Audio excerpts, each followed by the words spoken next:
রাহিম। আসসালামু আলাইকুম প্রিয় শিক্ষার্থীরা, কেমন আছো তোমরা? আশা করি সবাই যার যার বাসায় স্বাস্থ্যবিধি মেনে ভালো আছো।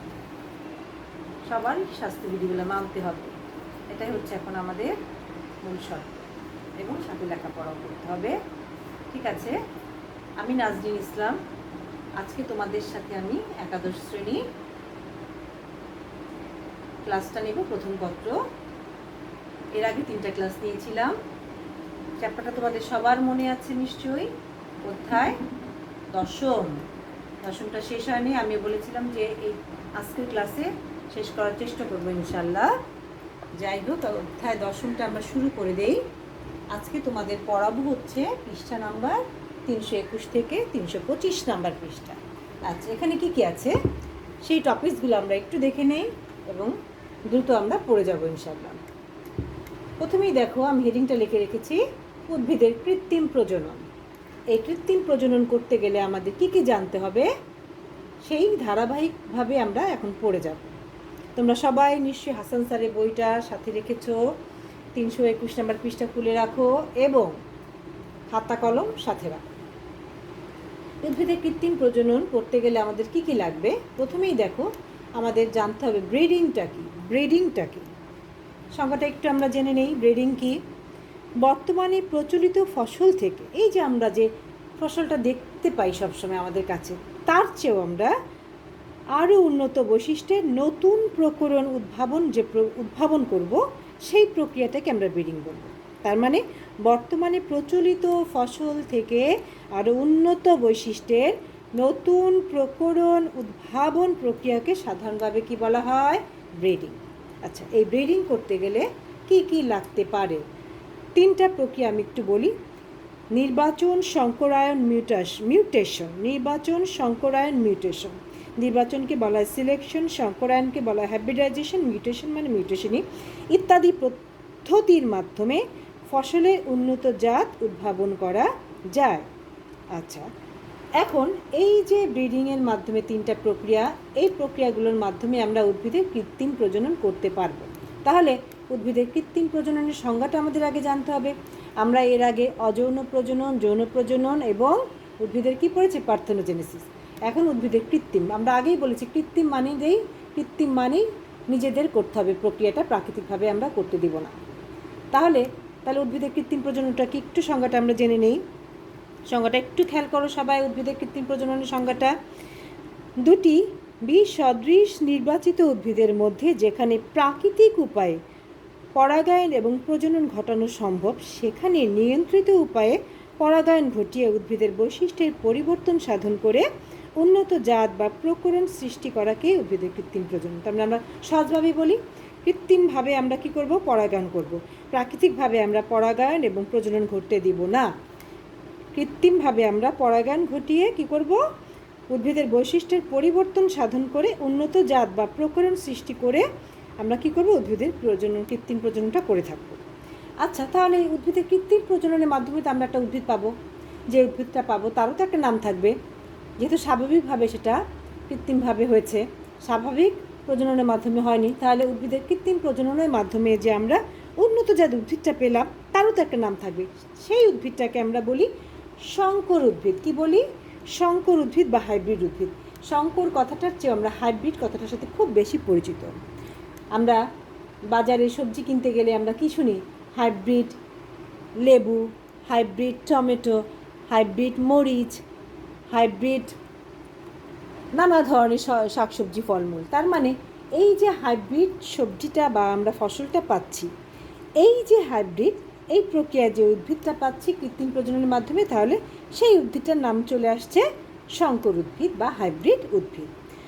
এখন হাইব্রিড উদ্ভিদটা পেতে গেলে আমরা কোন প্রক্রিয়াটা ব্যবহার করবো? আমরা 3টা প্রক্রিয়ার নাম বলেছিলাম আগে: নির্বাচন, সংকরায়ন বা মিউটেশন। আমরা এই সংকর উদ্ভিদ পাওয়ার জন্য আমাদের যেই প্রক্রিয়াটা ব্যবহার করা হয়, তার মানে কি, উন্নত নতুন ফসল সৃষ্টি প্রক্রিয়াগুলোর মধ্যে আমরা যেই প্রক্রিয়াটা ব্যবহার করব সেটা হচ্ছে সংকরায়ন বা হাইব্রিডাইজেশন। এই সংকরায়ন বা হাইব্রিডাইজেশনের মাধ্যমে আমরা কি পেতে পারি? উন্নত নতুন উদ্ভিদ পেতে পারি। তাহলে এখন আমাদের জানতে হবে যে সংকরায়নটা কি। প্রকৃতিতে প্রাকৃতিকভাবেও কিছু কিছু হাইব্রিডাইজেশন ঘটে থাকে, কিন্তু প্রাকৃতিকভাবেও এই যে সংকরায়ন বা হাইব্রিডাইজেশন ঘটে থাকে, কিন্তু আমরা আগেই বলেছি এটা কী করব, আমরা নিয়ন্ত্রিত উপায় করব, আমরা নিজেরা করব। তাহলে প্রকৃতিতে প্রাকৃতিকভাবেও কিছু হাইব্রিডাইজেশন ঘটে, তবে সাধারণত কৃত্রিম উপায়ে কী করা হয়, এই হাইব্রিডাইজেশনটা ঘটানো হয়ে থাকে। তাহলে সংকরায়ন বা হাইব্রিডাইজেশনটা কি, সংজ্ঞাটা আমরা একটু বলে নেই। এটা হচ্ছে এমন একটা প্রক্রিয়া, আমি একটু সংজ্ঞাটা খেয়াল করো, একটু আমি বলে দিচ্ছি সহজভাবে।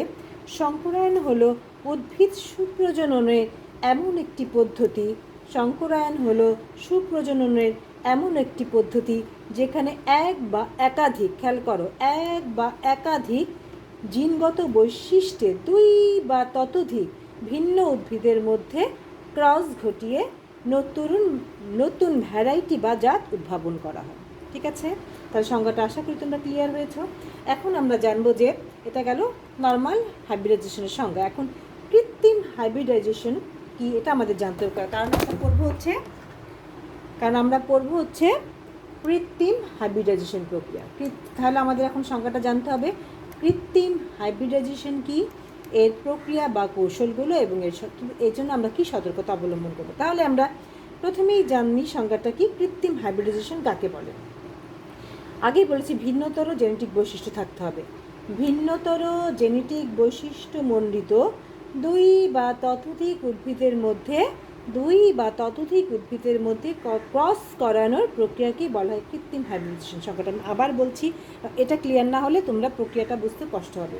তাহলে সংজ্ঞাটা কি, ভিন্নতর জেনেটিক বৈশিষ্ট্য মণ্ডিত দুই বা ততোধিক উদ্ভিদের মধ্যে ক্রস করানোর প্রক্রিয়াকেই বলা হয় কৃত্রিম হাইব্রিডাইজেশন।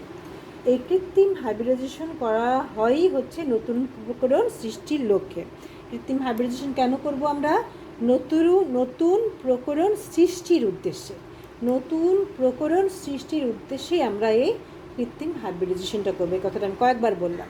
তাহলে আমরা যে নতুন প্রকরণটা করব, শুধুমাত্র যা ইচ্ছা তাই করলে হবে না, কিছু প্রসেস আছে, সেই প্রক্রিয়া বা কৌশলটা আমাদের জানতে হবে যে এই কৃত্রিম হাইব্রিডাইজেশন করার জন্য কোন প্রক্রিয়া বা কৌশলগুলো আমরা অবলম্বন করব। নিশ্চয়ই একটা ধারাবাহিক প্রক্রিয়া আছে, সেই ধারাবাহিক প্রক্রিয়াটাই তোমাদের পড়াবো। দেখো এই ছবিগুলা থেকে তোমরা আরও সহজে বুঝতে পারবে যে কৃত্রিম হাইব্রিডাইজেশন করার জন্য প্রক্রিয়া বা কৌশলটা কী।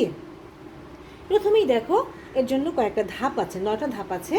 ধাপগুলো আমি পর্যায়ক্রমে তোমাদের বলে যাব।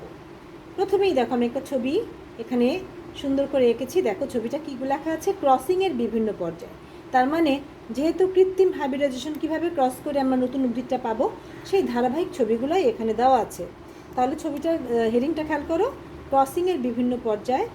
ক থেকে ঘ হচ্ছে ইমাস্কুলেশন বা সংকরায়ন। তাহলে আমরা ধারাবাহিকভাবে বলে যাই। প্রথম পয়েন্ট হচ্ছে 1 নাম্বার, প্যারেন্ট নির্বাচন বা মাতৃ উদ্ভিদ নির্বাচন। প্যারেন্ট মানে হচ্ছে মাতৃ, কারণ আমাদের বাবা মা যেহেতু আমাদের প্যারেন্ট, আমরা কি বলি বাবা মা, ওরকম প্যারেন্ট। তার মানে প্যারেন্ট আমরা মাতৃ উদ্ভিদটা প্রথমে নির্বাচন করব। তাহলে আমরা কীভাবে নির্বাচন করব প্যারেন্ট নির্বাচন, কাদের মধ্যে হাইব্রিডাইজেশন করতে হবে, তা নির্বাচন করাই হলো প্যারেন্ট নির্বাচন। আবার বলতেছি, কাদের মধ্যে হাইব্রিডাইজেশন করতে হবে তা নির্বাচন করাই হলো প্যারেন্ট নির্বাচন। তাহলে আমরা প্যারেন্ট নির্বাচন করে ফেললাম, তার মানে পুং উদ্ভিদ কেমন হবে, স্ত্রী উদ্ভিদ কেমন হবে, পিতামাতা আমরা নির্বাচন করে ফেলবো, মাতৃ উদ্ভিদ। 2 নাম্বার হচ্ছে প্যারেন্টের কৃত্রিম স্বপরাগণ। পরাগায়ন কিন্তু আমরা আগে পড়েছিলাম, পুষ্পের পরাগধানী থেকে পরাগরেণু স্ত্রী স্তবকের গর্ভমুণ্ডে পতিত হওয়াকে পরাগায়ন বলে।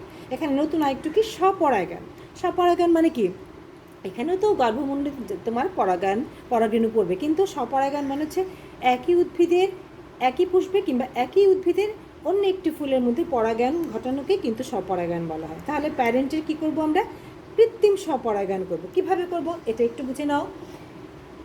প্যারেন্ট স্বপরাগী যদি না হয়, এদের কৃত্রিম স্বপরাগায়নের মাধ্যমে আমরা কি করে নিব, হোমোজাইগাস করে নেব।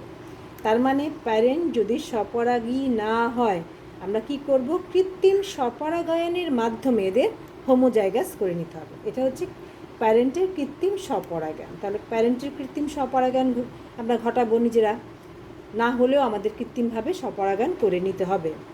3 নাম্বার হচ্ছে প্যারেন্ট উদ্ভিদের ইমাস্কুলেশন। এই কথাটা আমরা একদম নতুন, আমাদের ইমাস্কুলেশনটা কি, তাহলে প্যারেন্ট তো নির্বাচন করেছি, প্যারেন্টে কৃত্রিম স্বপরাগায়ন করলাম। এখন প্যারেন্ট উদ্ভিদের আমরা কী করবো? ইমাস্কুলেশন করবো। ইমাস্কুলেশনটা কি? যে পুষ্পকে মাতৃ উদ্ভিদ, যে মাতৃ উদ্ভিদ আমি দেখে রেখেছি, যে পুষ্পকে মাতৃ উদ্ভিদ হিসেবে ধরা হয়, তা যদি উভলিঙ্গ হয় তাহলে ইমাস্কুলেশন করা হয়। তা যদি উভলিঙ্গ হয়, উভলিঙ্গ মানে কি? একই ফুলের মধ্যে তোমার পুং গ্যামেট স্ত্রী গ্যামেট থাকলেই কিন্তু উভলিঙ্গ হয়, ঠিক আছে? তা একটা থাকলে হবে না, একই ফুলে কি থাকতে হবে? পুং গ্যামেটও থাকতে হবে, স্ত্রী গ্যামেটও থাকতে হবে, তাহলে সেই উদ্ভিদকে আমরা উভলিঙ্গ বলবো। এবং কী হতে হবে? স্বপরাগী হয় কিংবা প্রয়োজনে স্বপরাগী হতে পারে। তার মানে আমি আবার প্রথম থেকে বলছি, যে পুষ্পকে মাতৃ উদ্ভিদ হিসেবে ধরা হয় তা যদি উভলিঙ্গ হয় তাহলেই শুধুমাত্র ইমাস্কুলেশন করা হয়। তাহলে ইমাস্কুলেশনের সংজ্ঞাটা কিন্তু আমাদের আগে জানতে হবে। ইমাস্কুলেশনের সংজ্ঞাটা কি? পরিপক্ক হবার আগে পুষ্প থেকে পুংকেশর মেরে ফেলা বা সরিয়ে ফেলাকেই বলা হয় ইমাস্কুলেশন। তার মানে একটা ফুল যখনই পরিপক্ক হওয়া শুরু করে তার আগে আমরা কি করব? পরিপক্ক হলেই কিন্তু পরাগায়ন ঘটে যেতে পারে, তার আগে আমরা কি করব? পুংকেশরটাকে মেরে ফেলবো বা সরিয়ে ফেলবো, সেটাই হচ্ছে ইমাস্কুলেশন। এতে করে স্বপরাগায়ন ঘটতে পারবে না। ইমাস্কুলেশন করলে এখানে আর স্বপরাগায়ন ঘটতে পারবে না, কারণ আমরা আগেই বলেছি কৃত্রিমভাবে স্বপরাগায়ন ঘটাবো, প্রাকৃতিকভাবে স্বপরাগায়ন ঘটানো যাবে না। এর ফলে আমরা কি করব? পরিপক্ক হবার আগে আমরা পুষ্প থেকে কি করব? পুংকেশর মেরে ফেলবো বা সরিয়ে ফেলবো, এটাই হচ্ছে ইমাস্কুলেশন। এতে আমাদের স্বপরাগায়নটা ঘটতে দেওয়া যাবে না বা ঘটবে না। 4 নাম্বার হচ্ছে ব্যাগিং। দেখো এই যে স্ত্রী উদ্ভিদটা হয়ে গেল, আমরা যখনই আমরা মাতৃ উদ্ভিদ থেকে কী করবো? কী সরিয়ে ফেলবো? পুংকেশর সরিয়ে ফেলবো, তখন কিন্তু সেই স্ত্রী উদ্ভিদ হয়ে যাবে। তাহলে ব্যাগিং কী করব? পলিথিন ব্যাগের সাথে, দেখো আমি স্ত্রী উদ্ভিদকে কী করেছি? পলিথিন ব্যাগ, এই যে লিখিয়ে রেখেছি পলিথিন ব্যাগ। পলিথিন ব্যাগের সাহায্যে ক্রসে ব্যবহারের জন্য নির্বাচিত উদ্ভিদের পুষ্পিত অংশকে ঢেকে রাখবো। ধরো এখানে ফুলটা আছে, ফুলটা আমি এখানে পরে দেখাইছি কী করবো, এখানে এত বড় করে এখানে দেখাইনি, বাইরে একে দেখিয়ে রেখেছি। তাহলে দেখো ব্যাগিংটা কি? পলিথিন ব্যাগের সাহায্যে ক্রসে ব্যবহারের জন্য নির্বাচিত উদ্ভিদের পুষ্পিত অংশকে ঢেকে দেওয়া হয়, এটাই হচ্ছে ব্যাগিং। এখন আসে ক্রসিং। এই যে আমাদের এখন মেন তো ক্রসিং না করলে তো আমরা উন্নত উদ্ভিদ পাবো না, তাই না? তাই ক্রসিং করা কি? ব্যাগিং করা পুং উদ্ভিদ। আমরা কিন্তু পুং উদ্ভিদটাকেও ব্যাগিং করতে হবে, কারণ ওখান থেকে নাহলে পুষ্প উড়ে আসতে পারে পরাগরেণু। তাহলে আমাদের পুং উদ্ভিদটাকেও আমাদের কী করতে হবে? ব্যাগিং করতে হবে। তাহলে ব্যাগিং করা পুং উদ্ভিদ থেকে পুং রেণু সংগ্রহ করে ব্যাগিং করা স্ত্রী উদ্ভিদদের ইমাস্কুলেটেড পুষ্পের গর্ভমুণ্ডে ফেলা হয়। দেখো এই যে ইমাস্কুলেটেড একটা পুষ্প, এখানে আমরা কি রেখেছি দেখো, গর্ভমুণ্ডে ব্রাশের সাহায্যে পরাগরেণু লাগিয়ে দেওয়া হচ্ছে। তার মানে এখানে ফুলটা ধরো আছে, আমরা কি এখানে বড় করে তোমাদের বোঝানোর জন্য, তাহলে গর্ভমুণ্ডে আমরা কি করব? গর্ভমুণ্ডের 4 সাইডে পরাগরেণু তো আমরা আগে সরিয়ে ফেলেছি, তাহলে গর্ভমুণ্ডে কি করব? হাত দিয়ে ধরা যাবে না পরাগরেণুকে, ব্রাশের সাহায্যে আমরা পুং উদ্ভিদ থেকে পরাগরেণু সংগ্রহ করে ব্রাশের সাহায্যে কি করব? স্ত্রী উদ্ভিদের গর্ভমুণ্ডে এখানে লাগিয়ে দেব। তাহলে আমরা ক্রসিংটা বুঝতে পারলাম। আমি আবার এটা রিপিট করছি, ব্যাগিং করা উদ্ভিদ থেকে পরাগরেণু সংগ্রহ করে ব্যাগিং করা স্ত্রী উদ্ভিদের ইমাস্কুলেটেড পুষ্পের গর্ভমুণ্ডে ফেলে দেওয়া হয়। এই যে ফেলে দিয়েছি, গর্ভমুণ্ডে পরাগরেণু ফেলে দিয়েছি। এখন লেবেলিং, এই যে কাজটা করলাম, অবশ্যই আমাদের সময়টা সব সময় লিখে রাখতে হবে। লেবেলিংয়ে কী করব? ইমাস্কুলেশনের তারিখ লিখব, কবে আমি ইমাস্কুলেশন করেছি, পরাগরেণু সরিয়ে ফেলেছি বা মেরে ফেলেছি। ক্রসিংয়ের তারিখ, এই যে ক্রসিংয়ের তারিখ, কবে ক্রসটা করানো হয়েছে। তারপরে পলিনেশন বা পরাগরেণুর তারিখটা আমরা লিখে রাখবো। এরপরে আমরা কী লিখব? ক্রসিংয়ের তারিখ, পিতৃ উদ্ভিদের পরিচিত সম্বলিত, মাতৃ উদ্ভিদটা আমরা ধরলাম, স্ত্রী উদ্ভিদ সাদা, পুং উদ্ভিদ লাল, তাহলে মাতৃ ও পিতৃ উদ্ভিদ পরিচিতি সম্মিলিত একটি লেভেল স্ত্রী উদ্ভিদের গায়ে আমরা কি করেছি? লাগিয়ে দেব। তাহলে আমরা জানলাম এখানে ইমাস্কুলেশন কবে করা হয়েছে, পলিনেশন করা হয়েছে, পুং ও স্ত্রী উদ্ভিদের পরিচিত সম্বলিত একটি লেভেলিং আমরা স্ত্রী উদ্ভিদের মধ্যে লাগিয়ে দেবো। তা লেভেলিং শেষ হলো। লেভেলিং করার পরে তো আমরা যেহেতু ক্রস করেছি পুং উদ্ভিদ আর স্ত্রী উদ্ভিদের, এখন আমরা কি করব? ওখান থেকে ফল পাবো, ফল থেকে বীজ পাবো, তাই না? তাহলে আমরা বীজ সংগ্রহ করব কীভাবে? ফল হওয়ার পরে তো আমরা বীজ সংগ্রহ করবো। তাহলে আমরা একটু বলি বীজ সংগ্রহ কী করব? কৃত্রিম পরাগায়ন, আমরা আগেই বলেছি পরাগায়ন ঘটায় এসেছি আমরা নিজেরা। কৃত্রিম পরাগায়নের ফলে সৃষ্ট ফলটি পাকলে তা থেকেই কিন্তু বীজ সংগ্রহ করব। এখানে যে ফলটা আসবে, ফুলের পরে ফল, এখান থেকে আমরা কি করব, ফুল থেকে ফল, ফলটি যখনই পাকবে সেখান থেকে আমরা কি করব, বীজ সংগ্রহ করব। এরপরে বীজ বপন এবং F1 উদ্ভিদের উদ্ভব। F1 উদ্ভিদটা পেলেই ক্রসিংয়ের পরে আমরা বুঝতে পারবো নতুন প্রকরণ পেয়ে গেলাম। তাহলে এটা একটু আমরা বুঝে নিই 8 নম্বর পয়েন্টটা। 8 নম্বর পয়েন্ট কি, বীজ বপন ও F1 উদ্ভিদের উদ্ভব। বীজ বপন ও F1 উদ্ভিদের উদ্ভব, এখানে কি বলেছি দেখো, পরবর্তী বছর কৃত্রিম ক্রসের ফলে সৃষ্ট বীজগুলো বপন করা হয়, বপন করব এবং F1 বংশধর আমরা পেয়ে যাব। F1 বংশধরগুলো হচ্ছে নির্বাচিত প্যারেন্টের হাইব্রিড। এই যে F1 বংশধরটাই কিন্তু নির্বাচিত উদ্ভিদের এই যে হাইব্রিড বা সংকর। তাহলে F1টাই হচ্ছে সংকর উদ্ভিদ বা হাইব্রিড উদ্ভিদ। পরে কিন্তু আমরা F1 থেকে F2 থেকে F6 পর্যন্ত বংশধর সৃষ্টি করতে পারি। আচ্ছা, F2টা আমরা কিভাবে পাই আমি একটু বুঝাই দিই তোমাদের। F2 সমান সমান সবসময় মনে রাখবা F1 ক্রস F1। তার মানে F1 যে সংকর উদ্ভিদ পেলাম, এই F1 এর সাথে আমরা আরেকটা F1 সংকর উদ্ভিদের ক্রস করলে আমরা F2টা পাবো। এভাবে কিন্তু F2 থেকে F6 পর্যন্ত আমরা কি পেতে পারি, নতুন বংশধর সৃষ্টি করতে পারি। আশা করি বুঝতে পেরেছো সবাই একটু। এরপরে দেখো 9 নম্বর লাস্ট পয়েন্ট, F1 বংশধরের ব্যবহার ও নতুন প্রকরণ সৃষ্টি। এটা একটু আমি বুঝাই দিই, এটুক যে বুঝবা সেই পয়েন্টটা বোঝা খুবই সহজ হবে। F1 বংশধর দুটির মধ্যে, যে F1 বংশধর দুটির মধ্যে ক্রস করিয়ে যেসব উদ্ভিদ সৃষ্টি হয় সেগুলোকে F2 বংশধর বলা হয়। এই পদ্ধতিতে কয়েক প্রজন্ম ধরে এভাবে সংকর উদ্ভিদ আমরা সৃষ্টি করতে পারবো। কয়েক প্রজন্ম বলতে আমরা কি বলেছি, F2 থেকে F6 পর্যন্ত আমরা নতুন কয়েকটা প্রজাতি পর্যন্ত বংশধর পেতে পারি। তাহলে F1 ক্রস F1 দুটা সংকর উদ্ভিদ ক্রস করে আমরা পেতে পারি F2। এরকম F2 থেকে আমরা F6 পর্যন্ত নতুন সংকর উদ্ভিদ আমরা পেতে পারি, যা কিন্তু ক্রমান্বয়ে কী হবে, সবই উন্নত জাত হবে। তাহলে প্রকৃতপক্ষে এখানে 1 থেকে 9 নম্বর পয়েন্ট আমরা দেখলাম, কিন্তু মেয়েরা ছেলেরা একটু খেয়াল করো শিক্ষার্থীরা, প্রকৃতপক্ষে কিন্তু এই যে 3 নাম্বার থেকে 9 নাম্বার, 3 নাম্বার থেকে 6 নাম্বার, 3 নাম্বার থেকে 6 নাম্বার পর্যন্ত কিন্তু এই ধাপগুলোকে মিলিতভাবে কৃত্রিম প্রজননের কলাকৌশল বলা হয়। তাহলে 3 নাম্বার কি, প্যারেন্ট উদ্ভিদের ইমাস্কুলেশন খুব গুরুত্বপূর্ণ, এরপর ব্যাগিং করতে হবে দুটা উদ্ভিদকে, এরপরে ক্রসিং করতে হবে, তারপরে 6 নম্বর হচ্ছে লেভেলিং। এই যে লেভেলিং করে রেখেছি, এই 4টা ধারাবাহিক প্রক্রিয়াকে কিন্তু মিলিতভাবে কৃত্রিম প্রজননের কলাকৌশল বলা হয়। তাহলে আমরা সবাই এখন বলতে পারবো যে কৃত্রিম প্রজননের মাধ্যমে কিভাবে আমরা সংকর উদ্ভিদ পেতে পারি, এবং সংকর উদ্ভিদটা পাওয়ার জন্য আমাদের সংকরায়ন বা হাইব্রিডাইজেশন প্রক্রিয়াটাই আমরা ব্যবহার করে থাকি, যাকে আমরা কৃত্রিম হাইব্রিডাইজেশন প্রক্রিয়া করলাম এবং এর প্রক্রিয়া কৌশলটাও আমাদের শেষ করলাম। এখন আমরা এই যে কৃত্রিম প্রজননটা করলাম, এভাবে যাতা করে করলে হবে না, কিন্তু এর জন্য কিছু সতর্কতা আমাদের অবলম্বন করতে হবে।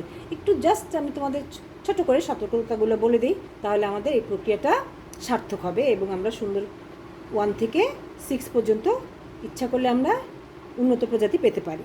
কি কি করতে হবে আমাদের, যখনই আমরা প্যারেন্টটা নির্বাচন করার সময় তাদের পার্থক্যগুলো সুস্পষ্টভাবে লক্ষ্য করতে হবে, যে পুং উদ্ভিদ কেমন, স্ত্রী উদ্ভিদ কেমন, তার মানে পার্থক্যগুলো সুস্পষ্টভাবে লক্ষ্য করতে হবে, মনে রাখতে হবে। 2 নম্বরে আমরা কি করব, এই যে ইমাস্কুলেশন করেছি, ইমাস্কুলেশন এবং পরাগায়নের সময় দেখো যে আমরা সুচ ব্যবহার করেছি, নিজের হাত তো ব্যবহার করতেই হবে, সুচ, তারপরে চিমটায় যে ব্রাশ বা তুলি ইউজ করেছি, এগুলো স্পিড দিয়ে ভালো করে ধুয়ে জীবাণুমুক্ত করতে হবে।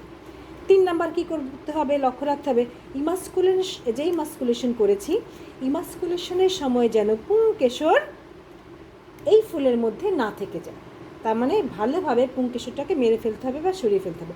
আবার সরানোর সময় লক্ষ্য রাখতে হবে কি, গর্ভকেশরের যেন কোনো ক্ষতি না হয়। এখান থেকে পুংকেশর সরালাম, কিন্তু গর্ভকেশর যদি ক্ষতিগ্রস্ত হয় তাহলে এই ফুলটা কী হবে, ক্ষতিগ্রস্ত হয়ে যাবে, বা গর্ভকেশরটা কী হবে, নিস্তেজ হয়ে যাবে। তাহলে আমাদের পুরো প্রক্রিয়াটা কী করবো, আমরা ফল করব। তাহলে খেয়াল রাখতে হবে ইমাস্কুলেশনের সময় যেমন পুংকেশরটা যখন সরিয়ে ফেলবো তখন যাতে আমাদের গর্ভকেশরের কোনো ক্ষতি না হয়। ব্যাগিং করার সময় খেয়াল রাখতে হবে, কী করতে হবে, একদম কিন্তু আটকানো যাবে না, একটু ছিদ্র রাখতে হবে, যাকে একটু একটু ছিদ্র আমি দেখিয়েছি রাখতে হবে, যাতে কি করতে পারে, বায়ু একটু প্রবেশ করতে পারে।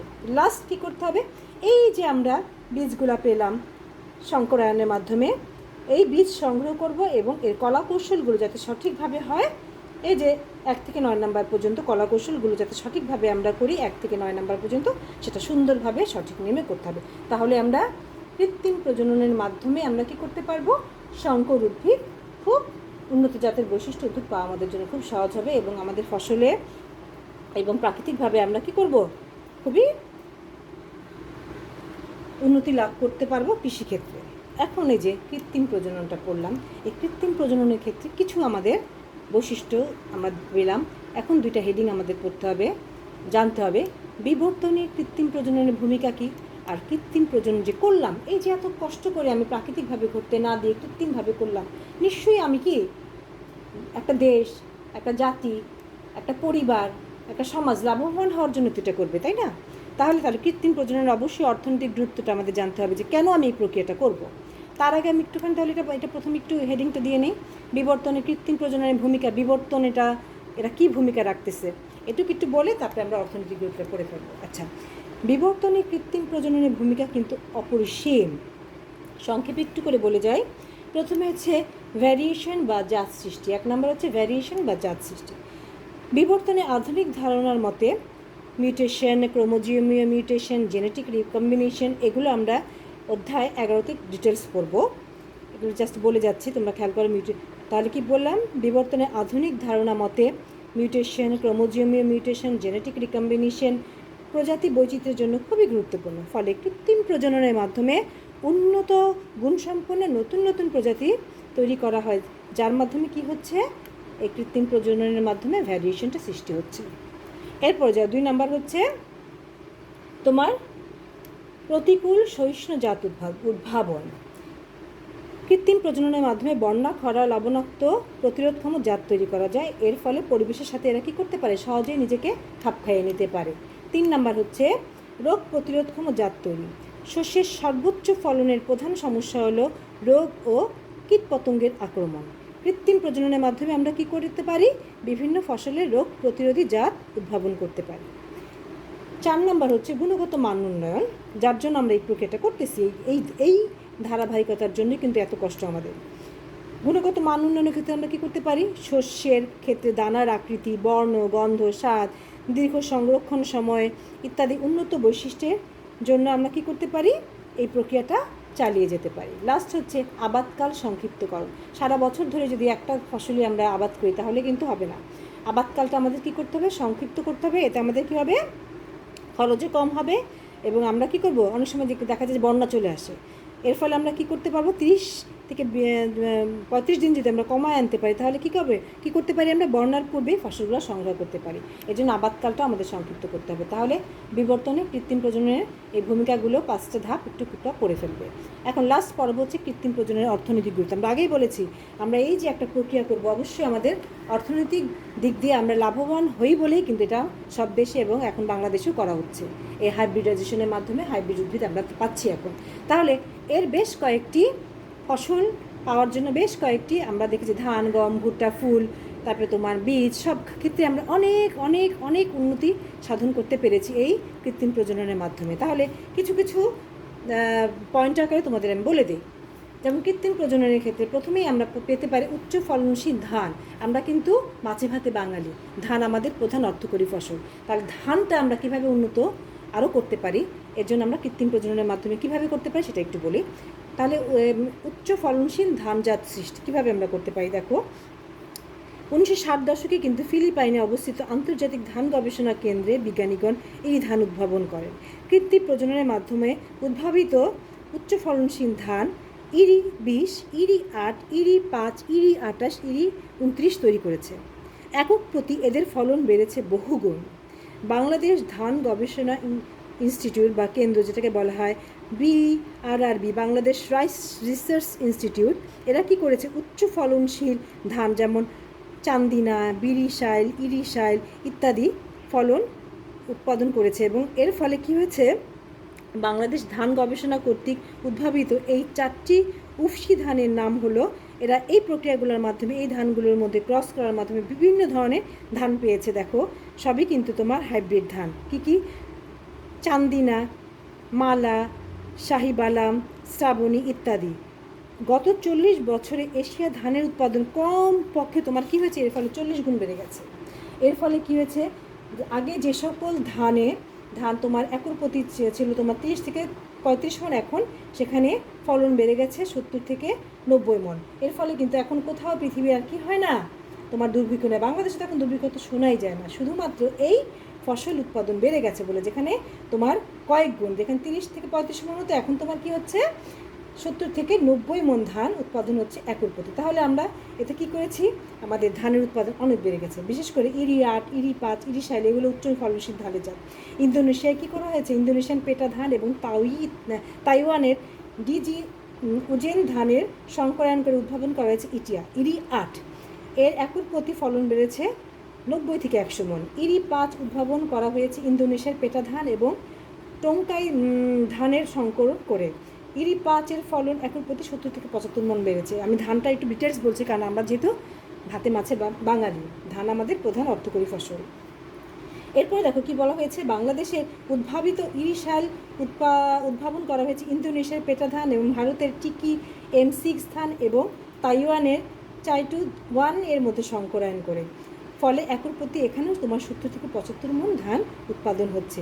এমনিভাবে BR 20, BR 3-এর মধ্যে সংকরায়ন করে উদ্ভাবন করা হয়েছে বিরিশাল।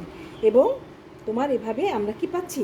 শুধুমাত্র উন্নত জাত ধান উদ্ভাবন করার ফলে আমাদের কিন্তু এখন আর ধানের উৎপাদন বেড়েছে বলে আমাদের দেশে এখন আর দুর্ভিক্ষের কথা শোনা যায় না। এরপর আসো উচ্চ ফলনশীল গমটা আমরা কীভাবে পেতে পারি। বর্তমানে বিশ্বব্যাপী চাষকৃত গমের কৃত্রিম প্রজনন চলছে অনেক আগে থেকেই। আগে গমের ফলন হতো খুব কম, তাছাড়া বিভিন্ন রোগের সংক্রমণের কারণে ফসল নষ্ট হয়ে যেত এবং ফসল রক্ষার জন্য লক্ষ লক্ষ তোমার কি ডলারের ওষুধ ব্যবহার করা হতো। কিন্তু কৃত্রিম প্রজননের মাধ্যমে বর্তমানে গমের ফলন বেড়েছে অনেক। আবার রোগ প্রতিরোধ ক্ষমতা আমরা আগেই বলছি রোগ প্রতিরোধ ক্ষমতা তৈরি করা যায়। এর ফলে তোমার ওষুধ প্রয়োগ করতে হয় না, এতে খরচও কমেছে অনেক এবং ফসলের উৎপাদনও বেড়ে গেছে। যেমন অনেক আগে গমের চাষ হতো এবং তাতে কী হতো তোমার বিশেষ করে ধানের গমের চারাগুলো ছিল খুব কম, কিন্তু চারা বলতে তোমার দানাগুলো ছিল খুব ছোট। কিন্তু এখন কিন্তু আমরা এই প্রক্রিয়ার মাধ্যমে আমরা অনেক উন্নত ফসল পাচ্ছি। উন্নত জাতের ভুট্টার ক্ষেত্রে সেম প্রক্রিয়া, আমরা উন্নত ভুট্টা পাচ্ছি। আবার উন্নত জাতের দেখো আমি কিন্তু প্রত্যেকটা উন্নত জাতের ফুল ও ভুট্টা বললাম, তারপর উন্নত জাতের ফুল ও অর্কিড গাছ, এখন নানা ধরনের ফুল, বিশেষ করে গোলাপের বিভিন্ন জাত, অর্কিডের বিভিন্ন জাত আমরা কী করতে পারছি? এই প্রক্রিয়া পেয়ে যাচ্ছি। এরপর হাইব্রিড ফল ও সবজি উৎপাদন। এবার হাইব্রিড ফল ও সবজি আমরা কী করতে পারি? বিশেষ করে আম, তরমুজ, আপেল, বরই প্রভৃতি ফল, মিষ্টি কুমড়া, লাউ, টমেটো, ঝিঙা, বাঁধাকপি সবজি আমরা উৎপাদন করতে পারছি এই প্রক্রিয়া। রোগ প্রতিরোধ জাত উৎপাদন। এই যে রোগ প্রতিরোধ জাত উৎপাদন, এই প্রক্রিয়ার মাধ্যমে আমরা রোগ প্রতিরোধ জাত উৎপাদন করতে পেরেছি। এর ফলে কী হয়েছে? আমরা আগের মতো আর এত টাকা পয়সা খরচ করতে হয় না রোগ প্রতিরোধ জাত তৈরি করার ফলে। প্রতিকূল